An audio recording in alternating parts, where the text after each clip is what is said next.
Video में हम जानने वाले हैं कि हमारा जो ड्रेनेज सिस्टम है साउथ इंडिया का, यानी कि हम कह सकते हैं पेनिनसुलर भारत का, वो किस तरीके से है। अब ड्रेनेज सिस्टम तो हम पढ़ते हैं लेकिन उसका जो उत्पत्ति है वो हम थोड़ा सा नहीं जान पाते हैं। तो आज की वीडियो में हम वही उत्पत्ति के कारण के बारे में जानेंगे कि जो दक्षिण भारत है या फिर पेनिनसुलर भारत है उसकी जो उत्पत्ति है वो किस तरीके से होती है। मैंने आपको ड्रेनेज के बारे में कहा है कि उत्पत्ति, ठीक है, ना कि मैंने आपको कहा कि जो भारत पेनिनसुलर इंडिया है उसकी उत्पत्ति। यहाँ पर जो ड्रेनेज सिस्टम है उसकी उत्पत्ति के बारे में हम पढ़ेंगे। क्यों, इसका कारण क्या है कि जो नदियाँ होती हैं वो निकलती तो यहाँ से हैं लेकिन डायरेक्ट फ्लो कर देती हैं कहाँ पर, बे ऑफ बंगाल में, ना कि अरेबियन सी में। कुछ ऐसी छोटी नदियाँ हैं जो कि सिर्फ अरेबियन सी में जाती हैं, लेकिन बाकी जितनी भी नदियाँ हैं जो कि उस साइड से ही निकलती हैं लेकिन कहाँ पर जाती हैं, बे ऑफ बंगाल यानी कि बंगाल की खाड़ी में जाकर गिरती हैं। ठीक है, तो इसके पीछे का कारण क्या है उसको आज हम समझेंगे। तो वीडियो को पूरा देखिएगा, लास्ट तक बने रहेगा। तो चलिए देखिए, सबसे पहले क्या लिखा हुआ है यहाँ पर।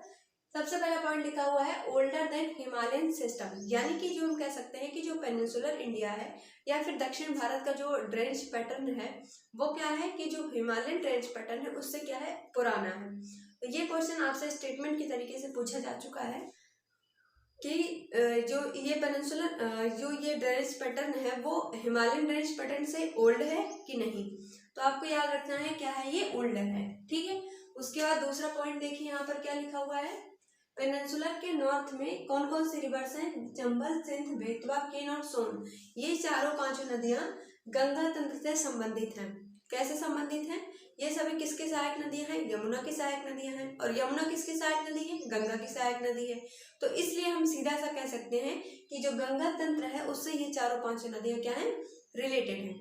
ठीक, अब उसके बाद देखिए नेक्स्ट पैटर्न, नेक्स्ट क्या लिखा हुआ है, उत्पत्ति, यानी कि जो पेनिनसुलर ड्रेनेज सिस्टम था इसकी उत्पत्ति के पीछे 3 कारण दिए जाते हैं जो कि ज्योग्राफी से रिलेटेड हैं। पहला कारण देखिए क्या लिखा हुआ है, western flank of peninsular led to its submerged below, यानी कि जो वेस्टर्न फ्लैंक था, फ्लैंक मतलब क्या होता है, ये फ्लैंक शब्द लिखा हुआ है। तो फ्लैंक का क्या मतलब होता है, जो उसकी जियोमॉर्फिक प्रोसेस थी वो, ठीक है, तो उसको हम फ्लैंक बोलते हैं। तो वेस्टर्न फ्लैंक ऑफ पेनिनसुलर, यानी कि यहाँ पर देखिए आगे क्या लिखा हुआ है, सामने से देखिए led to its submerged below, यानी कि जो वेस्टर्न फ्लैंक था किसका, पेनिनसुलर का, वो उसने लेड किया क्या, इट्स सबमर्ज्ड बिलो, यानी कि जो सी लेवल था उसके नीचे, बिलो यानी कि उसके नीचे सबमर्ज हो गया। किसने इसको मर्ज किसने कराया या फिर लेड किसने किया, वेस्टर्न फ्लैंक ने। ठीक, उसके बाद दूसरा लैग क्या लिखा हुआ है, upheaval of Himalaya when northern flank of peninsular block was subjected to subsidence and consequent trough faulting। ठीक, इसका क्या मतलब लिखा हुआ है, देखो जब क्या है हिमालयन ड्रेनेज पैटर्न है, जब उसका जो है एलिविल जो प्लेन होता है वो ज्यादा हो जाता है, तो जब नीचे यहाँ पर देखिए सबसे पहला कारण क्या हुआ कि जो एरिया था वेस्टर्न घाट का वो क्या हुआ, सी के नीचे सबमर्ज हो गया। ठीक, सी के नीचे सबमर्ज हो गया तो ऊपर से थोड़ा बहुत तो प्रेशर पड़ेगा, है ना। तो प्रेशर, यही बात इसमें बताई गई है कि जो यहाँ पर प्रेशर पड़ता है उसका एक भी जो प्रेशर है वो भी एक कारण है इसके पीछे की जो ड्रेनेज पैटर्न आज हम देख रहे हैं। ठीक, अब उसके बाद क्या लिखा हुआ, थर्ड वाला लिखा हुआ slide tilting of peninsular block from north west to south east. अब देखिए नॉर्थ वेस्ट मतलब क्या है, यहाँ पर क्या है नॉर्थ, यहाँ पर क्या है वेस्ट। पहले यहाँ पर मैं डायरेक्शन लिख दूं, नॉर्थ, ईस्ट, साउथ और वेस्ट। तो यहाँ पर क्या लिखा है, ये क्या है नॉर्थ वेस्ट, नॉर्थ वेस्ट क्या लिखा हुआ, साउथ ईस्ट। यानी कि पहले क्या था कि जो स्लाइड टिल्टिंग हुई थी, तो स्लाइड टिल्टिंग कहाँ पर थी, पहले किस दिशा में थी, नॉर्थ वेस्ट में थी, जो कि आगे कहाँ पर, साउथ ईस्ट में। यानी कि देखिए यहाँ पर 180 डिग्री का रोटेशन हुआ। तो ऐसे हो सकता है स्टेटमेंट आपसे बनाकर दिया जाए कि कितने डिग्री का हमें यहाँ पर रोटेशन देखने को मिलता है। तो यहाँ पर पहले ये जो डायरेक्शन थी इसकी, जो पेनिनसुलर हम देख रहे हैं वो किस तरीके से नॉर्थ वेस्ट में, यानी कि इस पोजीशन में थी, लेकिन यहाँ पर धीरे धीरे ये क्या हो गई, टिल्ट होकर कहाँ पर आ गई, साउथ ईस्ट में, यानी कि जो इस तरीके से था वो ऐसे हो गया। तो यहाँ पर अगर मान लीजिए ये रिवर है, यहाँ से कोई रिवर निकलनी है, ठीक है, तो इस तरफ से बढ़ेगी। लेकिन अगर ये चीज नीचे हो जाए ऐसे, तो यहाँ से रिवर क्या होगी, सीधा नीचे आ जाएगी।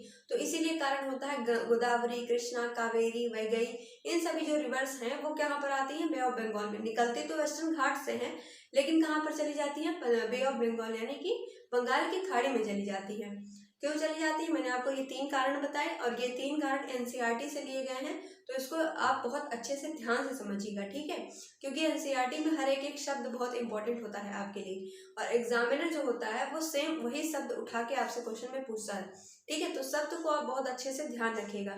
यहाँ पर वेस्टर्न फ्लैंक जैसे लिखा हुआ है, और बाकी यहाँ पर देखिए जैसे कि यहाँ पर लिखा हुआ है अपहेवल ऑफ हिमालय, ये ऐसे, ये पूरा क्वेश्चन ऐसे उठा के आपको क्वेश्चन में मिल जाएगा, देखने को मिलेगा अगर क्वेश्चन बनता है तो, ठीक है, कंडीशन अप्लाइड है और क्वेश्चन बनेगा। मुझे जहां तक उम्मीद है क्वेश्चन एनसीईआरटी से जरूर बनता है, ठीक है, क्योंकि हम कैसे जो क्वेश्चन ही पूरा एनसीईआरटी होता है, आप इस बात को ध्यान रखिएगा, ठीक है। तो चलिए अब आज हमने जाना कि जो हमारा जो ड्रेनेज सिस्टम है उसका ओरिजिन होने का कारण क्या था, ठीक है। हम लोग तो पढ़ते हैं लेकिन उसका कारण हमें नहीं पता होता है, तो कारण जानना बहुत जरूरी था, इसलिए मैंने यहाँ पर इसको आपको कारण बताया, ठीक। 3 कारण मैंने आपको बताया, इसको याद रखिएगा और अच्छे से अपनी कॉपी पर नोट भी कर लीजिएगा। अब जो अगला वाला लेक्चर होगा उसमें हम रिवर सिस्टम के बारे में पढ़ेंगे, ठीक है। पहले हम जानेंगे कि जो वेस्टर्न है वहाँ पर कौन कौन से रिवर्स ओरिजिनेट होती हैं, ईस्टर्न में कौन कौन से रिवर ओरिजिनेट होती हैं, उसके बाद कुछ छोटी नदियों के बारे में पढ़ेंगे, और कुछ क्वेश्चंस को भी हम शामिल उसमें कर लेंगे ताकि हमें ये पता चले कि क्वेश्चन किस तरीके से पूछे जाते हैं, ठीक है। चलिए अब मिलते हैं अगले लेक्चर में, तब तक के लिए थैंक यू। और अगर आप चैनल पर पहली बार आए तो प्लीज़ चैनल को सब्सक्राइब कर लीजिएगा और अपने दोस्तों के साथ शेयर करते रहिएगा। Thank you.